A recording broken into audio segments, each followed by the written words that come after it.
ตัดภาพมาอยู่ทางครอบครัวสาวจอมพี่น้องเอ้ยเพิ่นก็ตื่นแต่เช้าๆเนาะนี่พี่น้องเอ้ยดังไฟสิหนึ่งเข้าตอนนี้ก็เป็นเวลา6 โมงแล้วพี่น้องเวลาออกมาแต่ดึกๆออกมาแต่5 โมงเช้าพี่น้องเอ้ยมาติดตามเบิ่งน้ำบาดาลเนาะพี่น้องเพราะว่านัดเขามาเจาะน้ำมื้อนี้เนาะพี่น้องเวลาก็สิมาเยี่ยมยามแล้วก็มาติดตาม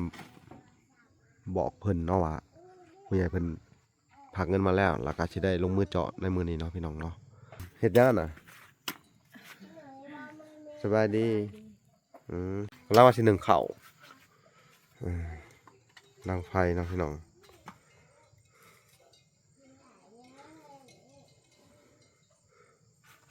มื้อนี้ก็เป็นอะไรรถอันจอหน้าบาดาลสิมามื้อใดคาสิมามื้อนี้ได้เตรียมไว้แล้วบ่โดยบอกคนแล้วเพิ่นกำลังสิมารถอันนั้นนะรถแก่น้ำมันบ่โดยเพิ่นสิมามื้อนี้โดยพี่น้องเอ้ยกำลังว่าสิจบคลิปกับพอดีรถเพิ่นเข้ามาพอดีเลยพี่น้องเอ้ยเนาะนี่แล้วก็สิให้เพิ่นวัดต้าน้ำเพิ่นเปลี่ยนใจแล้วบ่เอาอยู่โน่นนี่มาโน่นนี่เนาะวัดเบิ่งดูหาสร้าง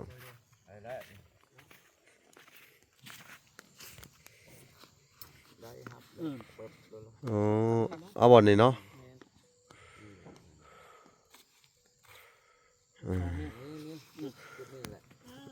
เอาจุดนี้เลยเนาะ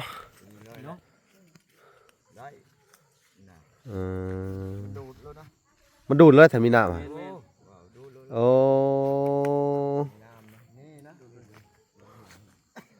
เอาลองหาที่บนอื่นด้วยเอาสมมุติมันก็มีคือกันแต่ว่าสร้างว่าเส้นเดียวกันนั่นแหละเส้นเดียวกันนี่กันได้คือกันมันไปชายเดียวไปสายเดียวกันมันเป็นชายบ่เป็นชายเดียวเป็นสายน้ำแต่ก็ได้เรามักเบื้องนั้นเรามักเบื้องนี้หรือมักเบื้องนี้มักเบื้องนั้นเรามักโอเคดังนั้นเบื้องนี้เรามักมันเพื่อนดังนั้นคอยไล่ไปเพื่อนเลยนะจุดเดียวน่ะเนาะเดียวแล้วได้แล้วมาเอารถเข้ามาเลยมาฮอดเพิ่นก็ลงมือเลยเนาะพี่น้องบาดนี้คือว่าไวพอสมควรเลย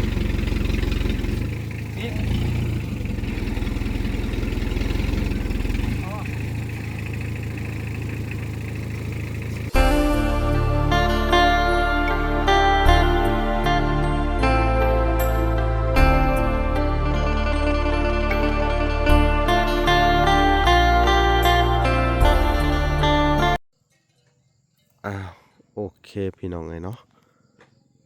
ตัดภาพมาอยู่ทางครอบครัวสาวจอมพี่น้องเพิ่นก็ตื่นแต่เช้าๆเนาะนี่พี่น้องดังไฟสิหนึ่งเข้าตอนนี้ก็เป็นเวลา6 โมงแล้วพี่น้องเวลาออกมาแต่ดึกๆออกมาแต่5 โมงเช้าพี่น้องมาติดตามเบิ่งน้ำบาดาลเนาะพี่น้องเพราะว่านัดเขามาเจาะน้ำมื้อนี้เนาะพี่น้องเวลาก็สิมาเยี่ยมยามแล้วก็มาติดตามบอกเพิ่นเนาะว่าผู้ใหญ่เพิ่นผากเงินมาแล้วแล้วก็สิได้ลงมือเจาะในมื้อนี้เนาะพี่น้องเนาะกับสบายดีเนาะ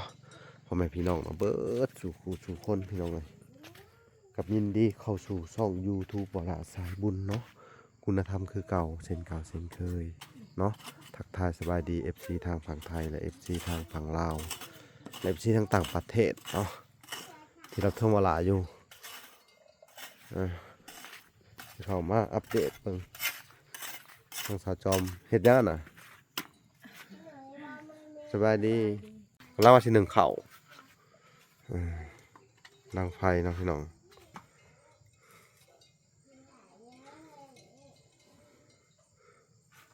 มื้อนี้ก็เป็นอะไรรถอันจอหน้าบาดาลสิมามื้อใด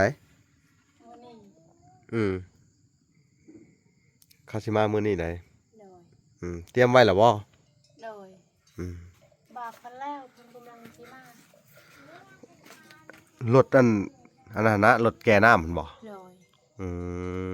เพิ่นสิมามื้อนี้โดย เพราะว่า สิมาไปบอกวันมา เออโดยไกลเติบบ่บ่อนไปเอาน้ำนี่ ก็บ่ใกล้หน้าเพิ่นนี่แหละ นั่นนี่ ทางนี้ อ๋อพี่น้องเอ้ยกำลังสินึ่งข้าวเนาะ เนาะ ไม่ใช่บ่อนสิเจาะไปเบิ่งบ่อนสิเจาะ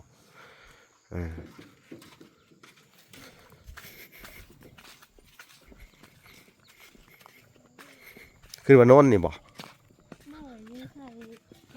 ให้เขา จากมานี่ ตรวจน้ำกันก่อนก็ได้เนาะให้เขาตรวจเบิ่งน้ำ เลยว่าจะมีใครได้เจ้า อ๋อ นี่เนาะ ผู้ที่เสียดสวนอยู่นี่เลย อันนี้บ่สวนผักหมูมีน้ำฮดเนาะ โดยบ่มีทันได้ปลูก หมูมีแนวฮด ประมาณนี้แหละ เจาะประมาณแถวนี้เนาะ เนาะ มันใกล้กับน้ำนี่เนาะ เนาะ เวลาเจาะแล้วจะก็เฮ็ดหัวอ้อมหมดเลยนะ เนาะ เนาะมันต้องมาชันอยู่แล้วเนาะยังไงนะมาแต่เช้าเลยเขามาขายของเนาะก็หมาเต็มเลยเนาะพี่น้องวิ่งมาหลอกขายของหมาเต็มแต่ ทั้งมีดทั้งผ้าไปทางนั้นได้แต่ก็ไม่นาน คน มีนาคนเนาะมีเพื่อนคน หน้าว่ามาเอาน้ำเพิ่นนั่นแหละ เออ เพิ่นยัง เออก ำลังสิเอา เพิ่นกำลังจะออกมาเนาะว่าเขาแล้วว่าเอาน้ำมาเจาะน้ำมาด้านจ้าง500,000น่ะสิบอกแล้วบ่ ได้บอกยังบ่ฮู้ เอาจะต้องบอกรายละเอียดได้500,000ได้ขอจ้างคนนี้งบเท่านั้นได้ โดย เห็นบ่ถ้าร้ายกว่าหัน คนนี้มีเงินจ่ายได้ โดย เพราะว่าทุ บ่ทั ก นได้บอกว่าเพราะว่าบ่ทันได้ฮู้ ๆ เพราะว่านี่เพิ่นก็ถามอยู่ว่าเอาเพิ่นสิให้เท่าใดเพราะว่าแล้วก็ว่าบ่ฮู้เพิ่นก็บ่ฮู้อีหลีก็บ่ฮู้ว่าสิบอก เขาบอกเจ้าเด้ว่าประมาณ500,000ทุกๆครั้งอะนะ โดยว่าเพิ่นเฮ็ดอยู่แล้วเพราะว่าเป็นพี่น้องกัน ว่าข่อยข่อยบ่มีรถบ่มี อ๋อ ข้าวแล้วก็บ่มีน้ำข่อย นั่นแหละให้เจ้าเว้า ได้ อื ว่าม พี่นางกันอยู่แล้วนะ ดีแล้วเขาบอกฉันได้แห่งดีแล้ว ได้ เพราะว่างบประมาณอัน5 ล้านเนาะที่เหลือเขาก็ต้องสิไปซื้อผ้าแถบให้เจ้าเด้อ เนาะ ผ้าแถบแล้วก็เพิ่นก็ให้บ่ล่ะไปซื้ออันสังกะสีให้บ่พรนำแหน่พี่น้องเอ้ยเนาะเพราะว่าทั้งผ้าแถบทั้งสังกะสีเนาะก็บ่ฮู้ว่าเท่าใดว่าล่ะก็สิไปแต่ว่าผ้าแถบอันน่ะผ้าไม่เฮียอันนะผ้าแถบเจ้าน่ะ เนาะ มันก็บ่ได้มีแถวนี้ต้องสั่งมาแต่ในเมือง เนาะ สิหารถอันน่ะโดยสารเพิ่นอันเอามาให้เนาะ เนาะ รถโดยสารก็ต้องจ้างเขาอีกนะบ่ฮู้ว่าเพิ่นจะเอาแผ่นเท่าไหร่อีกรถโดยสารก็ต้องถามเขา อันนี้บ่มี บ่มีเนาะ เนาะ โอ้บ่แม่นรถไทยเพิ่นบอกมา แม่ แม่นเนาะ เนาะ ไปค้นเอาไว้แล้วแหละซะ เนาะเพิ่นก็อีกคนเอาไว้ อืมเข้าใจว่ามื้อนี้ก็คือเบิดมื้อได้คนน้ำ เนาะ จนแล้วพู้นแล้วว่าง่ายซะ เนาะ เนาะเวลาก็เดินทางเข้ามาบอกเพิ่นแต่ดึกๆเนาะพี่น้องแต่เช้าๆเลยนี่ถือว่าญาติเพิ่นบ่ฮู้ว่าแบบว่าเจาะน้ำมันหยังมื้อนี้เนาะ เนาะ แต่เจ้าก็เว้าไว้เรียบร้อย เนาะ อืมดีแล้วบัดเวลามีมีน้ำก็สิได้นี่เนาะ เนาะ อันปลูกผักนี่สิปลูกหยังอยู่นี่ ปลูกทุกอย่างแหละ ปลูกทุกอย่าง เนาะ โอ้ดีแล้วซะพากันเฮ็ดเด้อ เนาะ ปลูกจะเชื่อว่าจะได้พี่น้องหุ่นรถเพิ่นก็มาเลยกับพูยแม่นนี่แก่น้ำเนาะ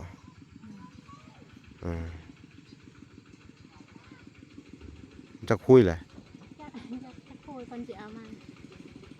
อันนั้นบอกกับพูยแก่น้ำมันโมเมนต์ละมั้งเขาว่า สอง มันต้องกับพูยใหญ่ๆนะพูยน้อยบ่ได้ได้ ได้ เออ สอง แล้วก็ไปเอามาเพิ่มอีกด้วยนึงหั่น เนาะ ไปขอเอาเพิ่มอยู่ในนี่ยังต่ำก็ต้องให้มันได้3-4พูย เนาะ อ่า ไปขอเพิ่นอีก โอ้พี่น้องเพิ่นเอาคุยมาแล้วเนาะ มันจะแกะมาจังหวะ มันแก่มานี่เนาะ โดย เออ คุยเพิ่นอีก เออก็จะได้มื้อนี้เฮ็ดกินหยัง กินให้ลูกกินปลากระป๋อง ที่ว่าพ่อเอาให้ฮะ เลย โอ้ยังเนาะ ยัง2-3นี่แหละ โอ้ประหยัดกิน เลยประหยัดกิน อืม เดี๋ยวได้กินแจว เออสิได้หวานเอาบ่เข้านี่มันฝนบ่ตก คือกัน อืมฝนมันบ่ตกเลยพี่น้องเอ้ยตกมันก็ตกบ่ทั่วภาคเนาะตกพลลินเนาะ เลย ลินแล้วก็เฮ็ดให้พอได้ดินซุ่มๆอยู่ถ้าหวานเนาะก็คือสิได้อยู่นี่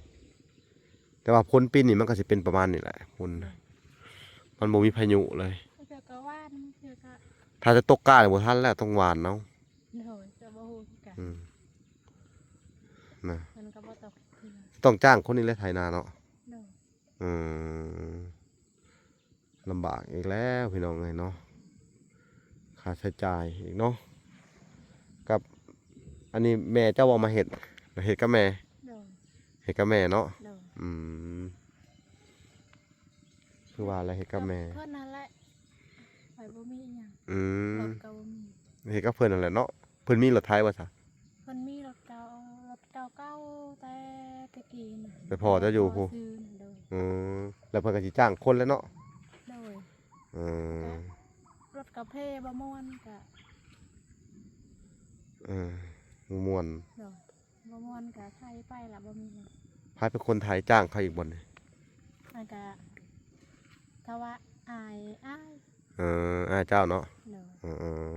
เพิ่นอยู่กับอ้ายเนาะ เลย ดีแล้วซะเนาะอันนี้ก็มาแนะนำเพิ่นวิธีน้ำนี่แหละเด้อเอาน้ำมากะแบบเบิดมื้อแหละมื้อนี้เด้อ เลย แนะนำเพิ่นเอาน้ำนั่นแหละพี่น้องเนาะแต่เคยเจาะน้ำบาดาลอยู่บ่ บ่เคย นั่นแหละพี่น้องเอ้ยก็เลยมาแนะนำเบิ่งเนาะเจาะน้ำบาดาลก็ใช้เวลาเลยถ้าว่า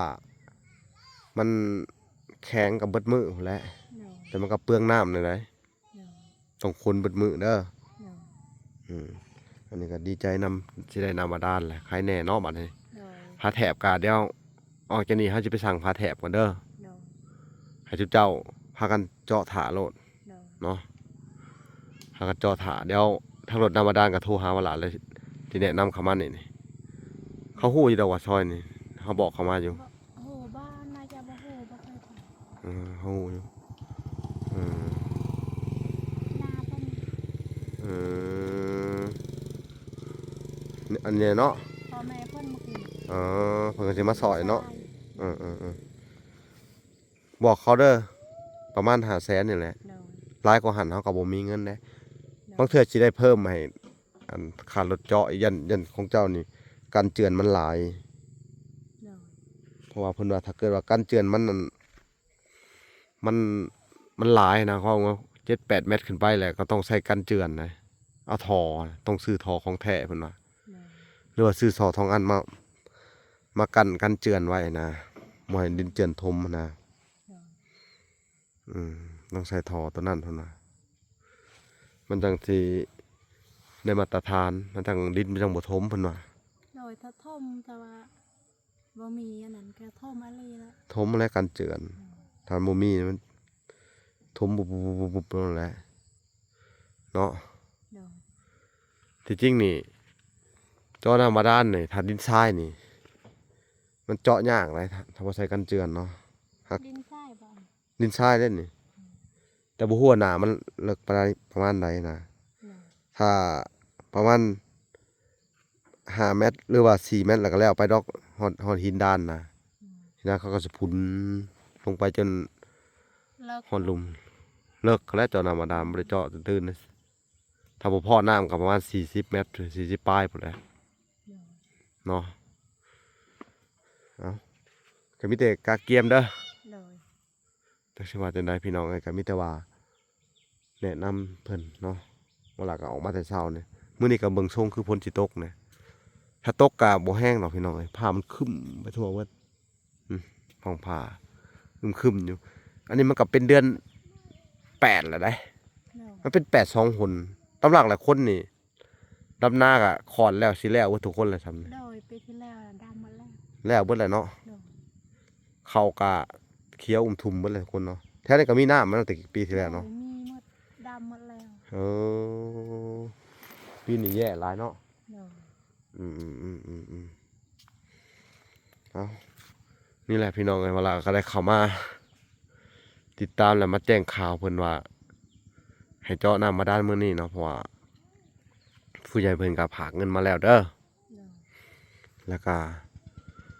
เวลาสิได้ไปดำเนินการซื้อผ้าแถบแล้วก็ซื้อสังกะสีทางหมอพรน้ำแหน่มื้อนี้เนาะแล้วก็ต้องขอบคุณทางอันพ่อตู้แม่ตู้อยู่ทางอัน USA เนาะคือว่าพ่อตู้แม่ตู้นี่ก็เป็นอันพ่อแม่ของทางอัน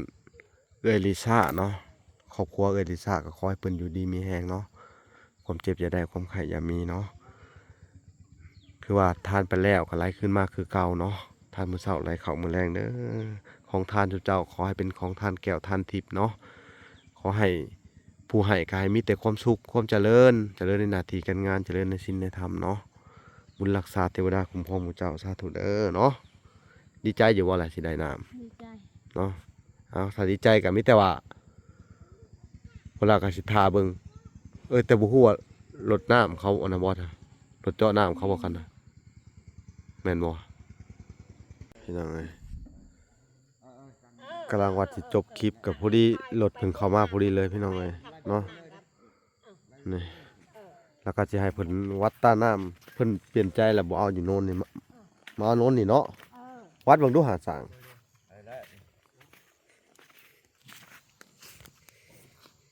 ได้ครับเปิดดูแล้ว อ๋อ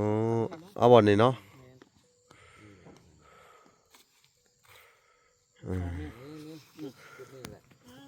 เอาจุดนี้เลยเนาะ นี่เลยเนาะได้น่ะ เออ ดูดแล้วนะ มันดูดเลยถ้ามีน้ำอ่ะ โอ้ว้าวดูดแล้ว โอ้ น้ำนะนี่นะดูดู เอาลองหาที่บนอื่นด้วยเอาสมมุติ มันก็มีคือกันแต่ว่าสร้างว่าเส้นเดียวกันนั่นแหละ เส้นเดียวกัน เดียวกันนี่กัน อืม ที่ ก็ได้คือกันมันไปใช่เดียว ไปสายเดียวกันมันเป็นสายบ่ เป็นใช่เดียว เป็นสายน้ ใช่น้ ำแต่ก็ได้อะไร เออำเรามักเบื้องนั้นนะเรามัก ไม่แห้งไปเลยทั้งนี้ เราบักเบื้องนี้หรือบักเบื้องนี้ มักเบื้องนั้นเรามัก โอเค ฉะนั้นเบื้องนี้เรามักมันเพื่อนฉะนั้นคอยด้วย เออ ไล่ไปเพื่อนเลยนะ จุดเดียวน่ะเนาะ แม่นไหม เดียวแล้วได้แล้วมาไหมเอารถ เอารถเข้ามาเลย มาดูเลย นี่น้องเอ้ยกำลังว่าสิกลับบ้านเนาะเฮ็ดเพิ่นมาก่อนพอดีเลย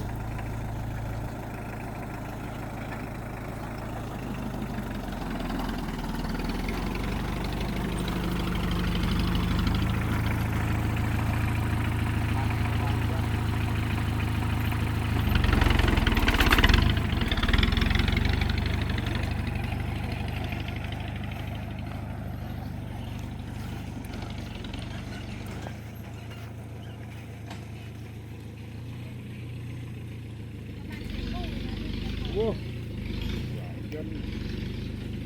เลิกเพียงพอไม่ได้บอลเกินเลยโอ้ยให้ต้นมีกระลักหมดเอาเยอะๆบ้าไปตังนะแล้วต้นเจาะเป็นเดือนนะอะไรนะ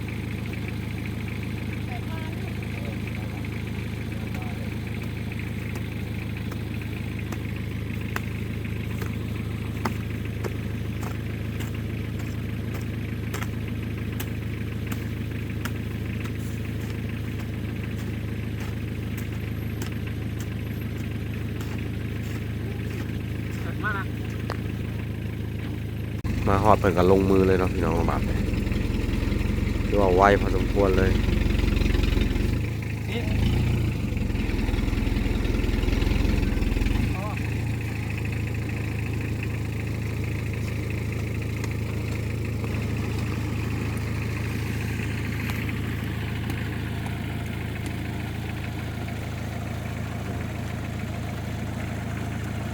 บาดนี้เป็นอะไรสะจอมมักบ่อนนี้เนาะบ่อนหันง่ายเลยมันต่ำบ่เปลี่ยนใจเนาะ ตาม เปลี่ยนใจสิมาบ่อนนี้โอ เคเอาตามใจทุกเจ้าตามใจมักแต่ว่าฝนสิตกมื้อนี้นะมึงคักเลย นั่นแหละ ฝนตกลิ้นแล้วจอน้ำก็ได้เนาะ ดีแล้วแอมเย็นเลยแดด พี่น้องเอ้ยถ้าว่าลากะคือเว้าเด้อสิออกไปสั่งอันน่ะก่อนยันรถโดยสารเขาไปก่อนจะไปสั่งผ้าแถบก่อนเด้อเอาโอเคพี่น้องเอ้ยเวลาเขาจะได้ออกไปก่อนบาทนี่เนาะโอเคพบกันใหม่คลิปหน้าเนาะพี่น้องเนาะคลิปนี้ขอกล่าวคำว่าสบายดีแหละสวัสดีพี่น้องเอ้ยบ๊ายบาย